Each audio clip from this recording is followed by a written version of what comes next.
Hey guys, it's Zerk's What If, and today I'm going to be making the part 7 of What If Yuji Was Like Yoriichi. I want to thank you all again for 1k subs, and again, if you haven't seen, my Discord is up on my channel. It's on my channel and I've posted it just in case you haven't seen, but yeah. Without further ado, let's just get right into this. Yuji would think to himself, believing that Megumi was fine, exactly where he was. So he would then decide to head towards the Sendai colony to go help Yuta, and when they finish up there, they could converge with Megumi and meet up with Sumiki. Yuji would have been able to pick up Yuta's cursed energy because of how creepy it was. When he would have gotten contact with Yuta, he would have already taken out one of the special grade threats that were there, with 3 other players dominating in the Sendai colony. Yuji would have asked Yuta if he was doing fine. With Yuta telling Yuji that he didn't need to worry, he would begin to explain to Yuji that there were 3 other powerhouses that were in the Sendai colony. He wants to ensure the safety of some civilians, but he's pretty sure he's gained the attention of the other special grades. He would then toss Yuji his katana and tell him he was going to attempt to take the civilians into safety and regroup with Yuji later. He would tell Yuji that he doesn't necessarily have to kill the other special grades, but he needs to hold them back until he can get the civilians to safety. Yuji would nod his head and agree, telling Yuta that he would take care of it, telling him not to worry. Just then, Yuta would hear a large buzzing noise, and this would indicate danger. He would try to rush all the civilians inside of the stadium. Just as he would look, he would see a giant swarm of bugs. This is when Yuji would say that he has it. Yuji would see 3 other people that were about to be attacked by the swarm of bugs, rushing over immediately. He would use his 9th form, burning all the bugs to crisp. Yuta would grab all 3 of the civilians and urged them to rush inside of the stadium. Just then, a disgusting looking cockroach curse would come out of hiding. The cockroach wouldn't say anything, but just ready itself, as Yuji would feel nothing but bloodlust coming from this creature. The bug would then reveal a cursed tool called the Festering Life Sword and point it straight at Yuji. The curse wouldn't waste any time and immediately jump onto Yuji. However, with 2 quick slashes, Yuji would have sliced both of the cursed spirit's arms off, following up the slashes with a kick, sending the curse crashing into a wall. Yuji would attempt to rush back in to finish off the curse immediately. However, he would be stopped by a swarm of cockroaches. He would use his 9th form again, burning every single roach to a crisp. The curse would then speak to Yuji, asking him why is he interfering on his feeding. Yuji would respond and ask the curse why was he killing people indiscriminately, with the curse telling Yuji that he simply likes the taste of iron. Yuji, getting annoyed by this answer, would stop holding back and flash step towards the curse. The curse would attempt to slash down, but before he even got the chance to do anything, Yuji would use his 13th form, exercising the curse right then and there. The other special grade users in the area would have been baffled, seeing that this kid was able to take out this special grade spirit like it was nothing. Trying to take advantage of the situation, Uro would be behind Yuji. As soon as she would be about to say something, Yuji would already be slashing towards her, but she would read this as well, using her curse technique. Just then, Yuji would be blown back by a large blast wave created by Uro. She would follow up her attack with a punch that Yuji was able to easily avoid. Just then, Yuji would attempt to slash at her. However, the space around Yuji's arm would distort in shape. Yuji would be confused as what just happened, as Uro would attack him with another attack, causing him to be launched back quite a bit. His arm would return to normal without any damage, but Yuji would be confused, only coming to the conclusion that it might be Uro's curse technique. It manipulates space without actually crushing anything within it. Uro would then smile and begin to explain her ability to Yuji, telling Yuji that her curse technique treats the sky as if it's a surface. She would then show it off to Yuji, pulling the sky over her as if it was like a blanket. Yuji would sit and stare for a moment and think. He would then ask Uro, why would she be involving herself in a fight like this? Why would you allow someone like Kenjaku to fill your head up with nonsense? She would then tell Yuji, does he think that she accepted Kenjaku's offer simply for shits and giggles? She wouldn't have agreed to Kenjaku's offer if she didn't have regrets in their past life. The culling game was simply a second chance at life. Yuji would sit there for a moment, thinking about what to say next. He would then ask Uro, why would she want to kill people in her second chance of life? If you regretted the way you lived, make up for it now. You say you've had regrets, however, you put in all that effort just for yourself. This comment would piss Uro off. She would get upset and ask Yuji, what does he even know? Just then, Ryu, from the other side of the colony, would have charged his granite blast and sent it straight towards Uro and Yuji. Yuji would have just narrowly dodged out of the way, with Uro bending the sky so it doesn't hit her. Yuji would say to himself that his attack range was pretty insane, but he can't have him intervening in this fight, and he needs to get things under control quickly here. He knows as long as the civilians are with Yuta, they are in good hands, so Yuji would decide to pick up the pace even more. Uro wasn't a big challenge for him, so he would go straight for Ryu first. He would lock eyes with Ryu, with Ryu being amazed that he saw him from all the way over there. Yuji would begin to full sprint towards Ryu, with Ryu noticing Yuji was insanely fast. Ryu would yell sweet and begin to charge up another granite blast, sending it straight towards Yuji. However, Yuji would simply dodge, moving out of the way of every blast. Ryu would then send another wave of granite blast towards Yuji. This time, Yuji would simply leap over them, with Ryu getting even more amazed. Yuji was able to jump off of the ground floor onto the building he was on in one leap.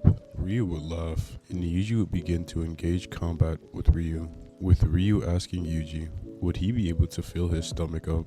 Yuji would ask Ryu what he was talking about, with Ryu only saying that he hopes that Yuji can satisfy him. Ryu would then go in, sending a left body shot towards Yuji, but he would block it. He would try to follow up with another attack. However, Yuji would parry it and try to send an attack of his own, with Ryu blocking that one. Yuji would realize that this guy was pretty strong. He has high offensive power and explosive cursed energy. He reacts pretty fast as well. This fight wasn't going to be easy, with Ryu realizing Yuji has an insane amount of cursed energy, so his endurance is off the charts. And it's like every time he hits Yuji, the heat coming off of him is immense. They would then re-engage in combat, with Yuji slashing horizontally. Ryu would dodge and get behind him. However, Yuji would read this easily, backhanding Ryu as he would try to get behind him. Ryu would then realize that this guy's hand-to-hand combat skills are ridiculous. It's like every move he makes is getting read, so he would focus on using cursed energy more. Just then, Ryu would charge of granite blast, point blank range at Yuji. Without having much time to react, Yuji would simply block with the blade, being blasted away through a building. Ryu would try to rush back in and capitalize off the moment. As Yuji would finally catch his footing, Ryu would already be there, charging up another granite blast. Yuji would then kiss his teeth and grip his blade, making the blade a bright red color. He would then use the blade to deflect the granite blast away from him, trying to go in for another attack on Ryu. But Ryu was already prepared, charging another granite blast while Yuji was on top of him. As Yuji would strike down, Ryu would blast him, sending him flying back. Yuji was getting annoyed because Ryu was playing at range, not letting him get close. He had to think of a way to get close to Ryu without him being able to charge his granite blast. However, just behind Yuji, Uro would pop up, charging up a thin icebreaker. Yuji would try to turn his body around midair, but it was already too late. He would then get hit with a thin ice missile, with Ryu yelling at Uro to get out of the way. He would charge a granite blast at her, blasting it, but she would distort the sky, sending it directly back at him. As Yuji would get up from the rubble, something about him would be different. His entire demeanor would have changed. Ever since his battle with Kashimo, he didn't want to kill anybody else, only if it was curses. However, these two were fighting him to the death, while he was holding back immensely. Yuji wanted to simply knock them out and ask them for their points, but he doesn't think that was an option anymore. He would simply just kill these guys, seeing as they were already reincarnated sorcerers. They shouldn't be alive anyway. Yuji would just stop holding back altogether. Just then, both Uro and Ryu would feel the immense cursed energy coming off of Yuji. It was even more than a Kotsu's cursed energy. Yuji, without wasting any time, would immediately jump up straight towards Uro. Before she could realize, he would grab her by the leg and slam her down to the ground. As she would try to get up, Yuji would already be behind her, hitting her with a combo, not giving her any type of breathing room. She would realize that there was nothing she could do. With the sudden growth of strength that Yuji just had, all of his punches felt like a burning hot rod hitting her. Just then, Ryu would scream, telling them not to forget about him, as he would shoot a granite blast towards Yuji, but Yuji didn't want to pay him any mind. He was going to take out Uro first and then deal with Ryu. He would simply deflect the granite blast and charge back at Uro. Ryu would get pissed, seeing that his blast just got deflected like it was nothing. He would laugh and tell Yuji that he has a hunger that he needs to satiate. Yuji would simply ignore him and continue rushing down Uro. As he would get close to her, she would attempt to distort the sky using her technique, but Yuji was simply too fast for her. Just as she would be grabbing the sky, Yuji would already be in front of her. However, just as Yuji would be about to attack her, he would get hit with a granite blast on the side. With Ryu rushing in, yelling at Yuji, Yuji would kiss his teeth and tell Ryu to stay out of his way. He would deal with him in a little bit. Uro would get pissed off, seeing as she was being taken very lightly. Yuji would tell both of them that they're going to die here. You should have lived your first life with no regrets, because now you'll die with those same regrets that you had. Ryu would laugh and tell Yuji is he so sure. Both Ryu and Uro would know that they couldn't beat Yuji by regular means, so they would both have to step it up. As all three of them will be standing there, waiting for the next person's move, the tensions would only begin to rise. Just then, both Uro and Ryu would scream domain expansion, but they would both be confused to as why Yuji wouldn't use his domain. There was no way that someone who was that strong and had access to reverse curse technique didn't have a domain. But Yuji wouldn't care for any of it. He would demolish both their domains right here. Going for Uro first, he would slash at her arm, cutting it off, and then slash 3 more times, quicker than any of them could see.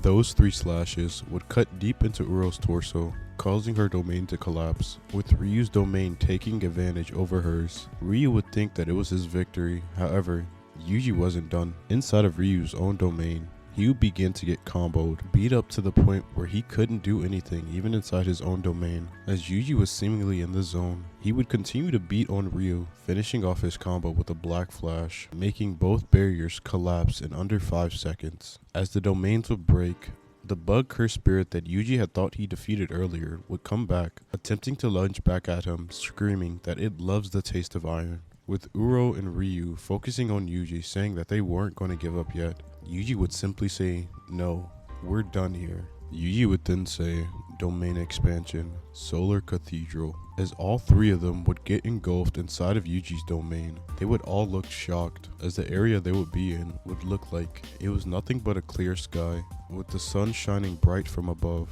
Yuji would simply stand there and stare at all of them, saying it was all over now. Uro would then begin to realize that the heat in the area was picking up, and it was picking up at a rapid pace. The first one to go down from the effects of the domain would be the bug curse that Yuji had taken out earlier. It was as if the heat of the sun was beaming down, burning all of them alive. The air in the domain was also getting hotter, which made it harder to breathe. Yuji would simply walk towards the bug curse with his blade in hand. He would send 3 quick slashes at the curse, exercising it again, saying that it was finished this time. Then he would begin to walk towards Uro. She would try to retaliate, but she was simply suffocating on the hot air. She would attempt to use her technique. However, the conditions inside of the domain were just too brutal for her to do anything. Yuji would tell Uro to give him her points, and she would be able to live. She would simply tell Yuji that she gives up. Just then, he would begin to walk towards Ryu. He had already dropped to his knees from the conditions of the domain. Ryu would say to himself, "A domain like this is ridiculous. It's so hot, he can barely move. And the air is so hot that every time he breathes in, it's like millions of needles stabbing at his lungs over and over." He would then tell Ryu the same thing he said to Uro. "Give me your points and I won't kill either of you. But this is your last and final offer." They would both agree to these conditions, as then Yuji would turn off his domain, getting both the points from Uro and Ryu, telling both of them, just because they live with regrets doesn't mean they need to make other people have them. You should have lived life the way you wanted the first time you had it. Yuji would then simply walk away, as the 2 would be sitting there confused to as why someone this strong would only want to live the way he's living right now. Yuji would then regroup with Yuta and tell him that he took care of the players that were in the Sendai colony. He would then give his points to Yuta and tell him that he was going to try to find the others, telling Yuta to regroup with Megumi when he gets the people to safety. He was going to help out as many people as he could so no one would die. He would tell Yuta that he would be going to the Tokyo No. 2 colony, because he knows there's a player there with 100 points, and if they could get those points, they would be able to leave the culling games and save Megumi's sister. He would then toss Yuta his blade back and tell him to be careful as Yuji would head on his way. As he would get to the Tokyo No. 2 colony, he would hear a large explosion in the background. He would rush towards the explosion. He would see Panda with a head on his stick and a player who was laughing at him. Before the player would be able to finish off Panda, Yuji would jump down and crash next to him. He would look at Panda and ask him if he's okay, with Panda just being happy that Yuji was there. Just then, the player would ask who the hell Yuji was, with Yuji asking the same thing. The player would introduce themselves as Kashimo, with Yuji introducing himself as well. Yuji would try to say that he doesn't want to fight Kashimo and would simply ask him for his points. But Kashimo would look at Yuji dumbfounded, telling him that he's going to have to earn his points. Yuji would sigh and say so he was just like everybody else. He would immediately rush in, attempting to throw an attack on Kashimo, but Kashimo would block and Yuji would feel a sting from the block, realizing that Kashimo's cursed energy was kinda like Hikari's, except the property of it was lightning. Yuji would look down at his hand and shake it off. Kashimo would then say that this guy was strong. His cursed energy trait had took effect, however, Yuji barely seemed to be affected by it. Kashimo would then ask Yuji if they could make a deal together. If Yuji were to win this fight, he would be able to use his 100 points. But if Yuji is still up and kicking after this fight, he wants Yuji to tell him as much as he knows about Sukuna. Yuji would then ask Kashimo what he wants with Sukuna, with Kashimo saying that he simply wants to fight him. But just as they would be about to engage in combat, Hikari would come crashing down. He would scream Yuji's name, asking him how the hell did he get here so fast. He would tell Hikari to not worry about that.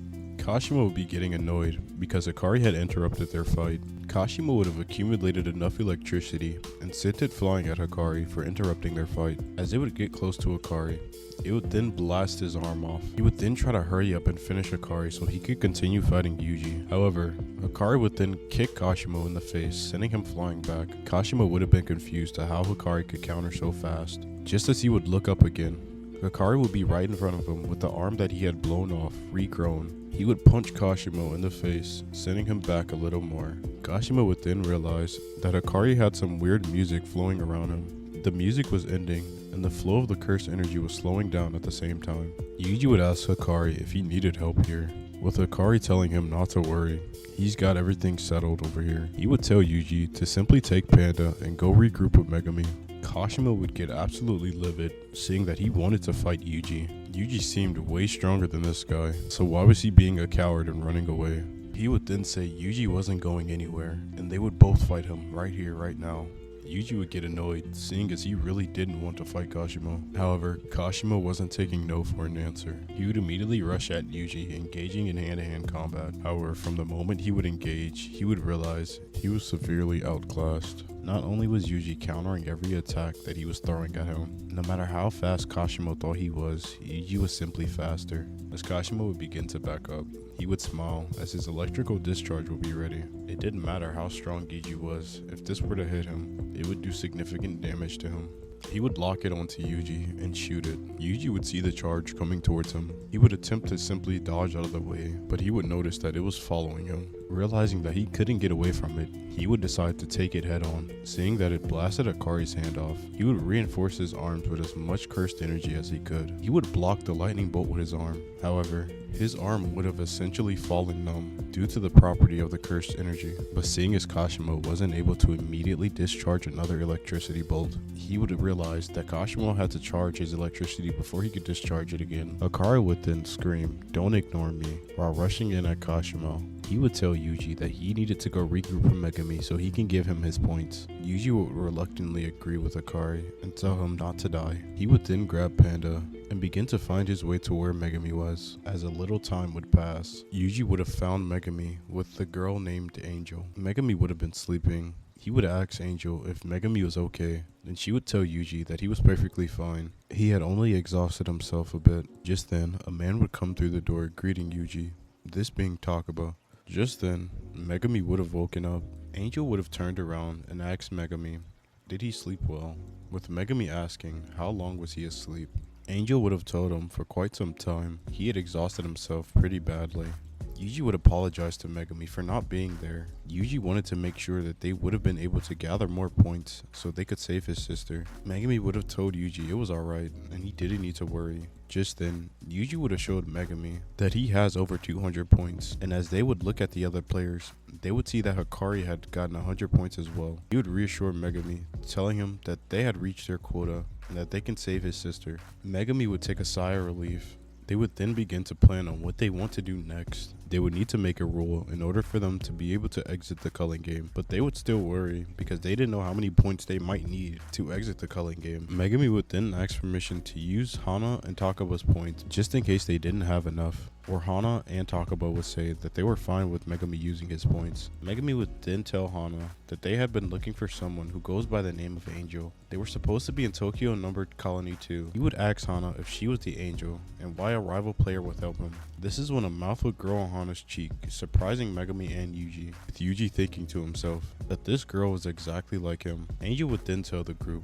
that she wants to take all incarnated players and make them targets for elimination. She would say that most of them will suppress and destroy their vessel's consciousness when incarnating, either it be intentionally or subconsciously. It's not something that should be happening, and it goes against the laws of God. It's why they've chosen to coexist with Hana.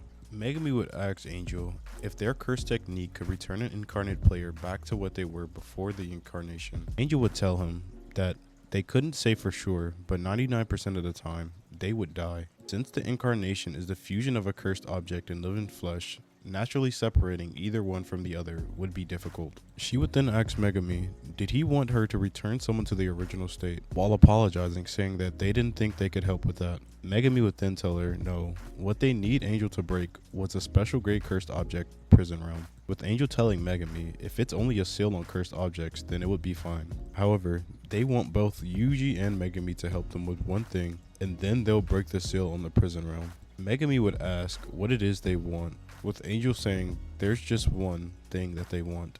There's one among the incarnate players that they must slaughter no matter the cost, this being Sukuna. If they could kill this player, then she would guarantee her assistance for them. Yuji would note that Angel was talking about him and would try to tell Megumi in a way that no one else would realize. Megumi would realize Yuji isn't usually reactive to things, but he reacts to this, so something must be up. He would come to the conclusion and realize that they might need to kill Yuji in order for things to progress with Angel, but he simply wouldn't allow that. Just then, Angel would then say it was odd.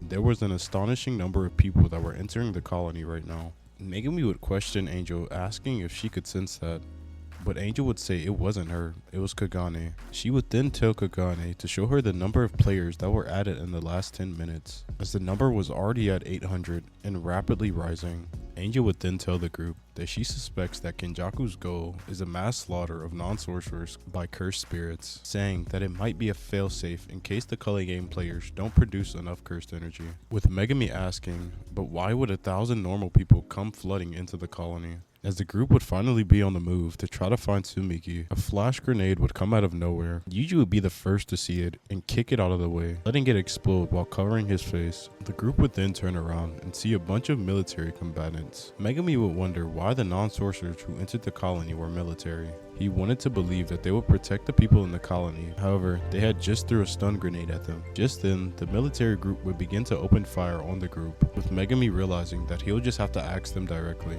Yuji and Megumi would quickly dismantle the military combatants, knocking out the others, while Megumi would keep at least one of them conscious. He would tell the guy to tell him everything he knows, but the military combatant would tell him that he doesn't know the exact details, he's just a lowly peon. He would tell Megumi that he heard that the cursed energy that they use had been decided to be researched as an alternative energy source. Angel would then tell the group the deaths of so many people would manifest enough cursed energy to fill the colonies. It would conclude the preparation before merging Tengen with the humans of the country. Megumi would then begin to get lost in thought, with Yuji putting his hand on his shoulder and simply saying, let's save them. Taka would be confused to why they wanted to save the soldiers that wanted to kidnap them and mess with their bodies. Megumi would say, but the preparation would be complete if they just ignore them, telling Takaba that Tengen and everyone in this country would be mashed together. Angel would then speak up and say no, telling them that there was already enough cursed energy in the colony number 1,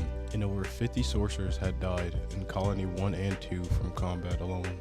Yuji would then say, "So what?" with Angel telling him that it was pointless and the results wouldn't change. Yuji would again say, "So what?" Angel would tell Yuji that her and Hana coexist together, therefore Hana's risk were her risk, telling Yuji not to drag her into pointless battles. Yuji would then tell Angel that they weren't allies or anything in the first place, so they could do it themselves. He would tell Angel not to order him around, he doesn't trust her anyway. With Hana asking if he was talking to Angel or her, Yuji would simply stay quiet, with Megumi noting something was off with Yuji. Yuji would begin to walk off to continue saving other people, and Megumi would begin to follow him. Megumi would then begin to start talking to Yuji, telling him that that wasn't like him. Yuji would say, "Is it?" Megumi would tell Yuji that he would normally care more about Hana's feelings, or anybody's feelings in that matter. Yuji would then tell Megumi, after reuniting with him, he just doesn't want anybody else to die. He doesn't want anybody else to end up like Kugisaki, nor does he want anybody to replace her. Megumi would look down and tell Yuji not to be stupid, with Yuji saying he'll apologize later, with Megumi saying you'd better. Some time would pass and they would begin to meet up with Maki.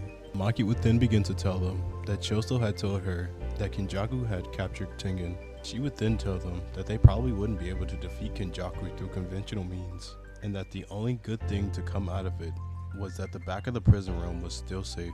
Yuji would then ask, why hasn't the merger started then? Megumi would say, we don't know why, but maybe the merger can't be started yet, or maybe he just doesn't want to. Yuji would say, this probably wasn't something they could figure out on their own. It's best that they just focus on Megumi's sister first. They would then begin to plan about how they were going to use their points to change the rules, with Maki deciding to start allowing players to withdraw from the culling games first. Megumi would attempt to ask Kagane to add the rule, but it would be rejected. He would then ask Kagane how about a player being able to withdraw from the culling game by inviting a new player from outside the colony as a substitute, but it would also be rejected. Just then, Kagane would add a proposal saying that a player may withdraw from the culling game by inviting a new player from the outside the colony as a substitute and spending 100 points. Megumi would try to find a workaround for this, but Kagane would not budge, so Megumi would simply accept the proposal. Just then, he would tell Maki to bring Sumiki into the colony for him, as Sumiki would head into the barrier. The transfer would have sent her directly in front of Megumi, with Yuji saying to himself that she sure was lucky. She would introduce herself to Yuji and thank him for taking care of Megumi. Megumi would then tell the group that they just need to finish this quickly, and call for Kagane. He would give Sumiki 100 points and tell her to withdraw from the culling games. However, instead of withdrawing, Sumiki would add a rule. She would ask Kagane to please allow free entry and exit from the colonies. Yuji, Megumi, and Hana would be shocked as Sumiki would stare at Megumi, and Megumi would look back at her, asking who she was. She would begin to laugh and tell Megumi that she was his big sister. Megumi had assumed that Sumiki was the awakened type and not the incarnated type. Sumiki would laugh and say that it was funny. With Megumi asking her again who she was, she would then begin to reintroduce herself, saying that she was Yorozu. Megumi would ask her why after all this time. Yorozu would say that he came to her with his plans and gave her 100 points for free, which she was happy to accept. She hadn't fought someone for 1,000 years, so she wanted to choose where and who she was to fight, and her first choice would be Sukuna. She would then use a technique, growing wings on her back, and begin to fly up. She would then tell the group that she would be waiting, as she would begin to fly off. Hana would then tell them that they should go after her, but just before Yuji could take another step, Sukuna would then say the words "Enchain." Sukuna would then take over Yuji's body. The first person he would go after was Angel. Knocking her out, he would then stand up and look at Megumi. He would tell him that he cut a vow with the boy, saying that he wouldn't kill or hurt anyone for 1 minute. Megumi would realize that Sukuna had taken over Yuji's body and would ask him why. Sukuna would then say, the rest of this is a gamble. You have great potential, and I've learned quite a few things in this boy's body. However, I'm simply tired of being a prisoner. He would begin to pour cursed energy into one of his fingers, ripping it off. Sukuna would then begin to laugh, saying that Yuji was a complete dumbass. The vow that was set not to hurt anyone didn't include Yuji himself. Megumi would then immediately begin to attempt to summon Maharaga. But before Megumi could even get the hand signs up, Sukuna would teleport over and grab him, forcing his mouth open and shoving the fingers down his throat. As Yuji would regain control, Sukuna would say in Megumi's body, remember when I said things were going to get interesting? Yuji would call out for Megumi. However, Megumi wouldn't respond. Sukuna would then flash step in front of Yuji and punch him in the gut. Yuji would be sent flying, crashing through buildings and landing on top of another building. Just then, Hana would appear before Sukuna, with Angel telling her that before he takes further root into the body, they must tear the two apart and extinguish him. Hana would then begin to scream, "Give him back," using Jacob's ladder on Sukuna. Sukuna would put on his act, acting like he had transformed back into Megumi, throwing Hana off guard. Angel would scream to Hana, telling her no, as Hana would go in for a hug on Megumi. Sukuna would then bite onto Hana, ripping her arm off, and then throwing her off a building. Yuji would have seen how Sukuna had just almost killed Hana. He had been doing everything perfectly. Everything had been going according to his plans. All it took was one single moment for everything to fall apart. And again, it was all Yuji's fault. He ate that finger from the beginning. So many people had died because of him. And now so many more people will die because Sukuna was set free. Yuji was tired, and he wanted to end all of this right now. He would jump from the building he was launched to, all the way to Sukuna, yelling his name. Sukuna knew that Yuji was incredibly strong, but he wasn't this strong. Yuji would then start attacking Sukuna with no regard of form, just doing anything and everything to kill Sukuna and get Megumi back. Sukuna would realize something was different about Yuji. Yuji's eyes were usually always pale and seemed like they were dead. However, Yuji would have rings in his eyes, and you could see immense rage on his face. They would begin to engage in hand-to-hand combat. Sukuna would have the slight edge, being more experienced, but that was all he had. Yuji would ask Sukuna, why can't he just live normally? Why does he have to tear everything apart? Why can't Sukuna live without bringing suffering to other people? Sukuna would then back up and send a slash towards Yuji, slashing at his torso. Yuji would have no way to dodge this and be hit directly by it. Sukuna would then tell Yuji, "To me, the real question is, why are you all so weak? Why do such weaklings cling so fiercely to life? Their suffering is natural, and people like him are meant to be chewed up." Yuji would then tell Sukuna, "Then let's see if you can chew up me and my suffering." Sukuna would simply say, "Try me," and that's where I'm gonna end part 7. I hope you guys still like the direction I'm going with this. I hope you guys are still enjoying it. If you are, let me know. If you aren't, please let me know, because, yeah. The next part is going to be juicier, a lot more fights instead of dialogue, but, yeah. Thank you for listening. Thank you for watching, and, yeah, peace.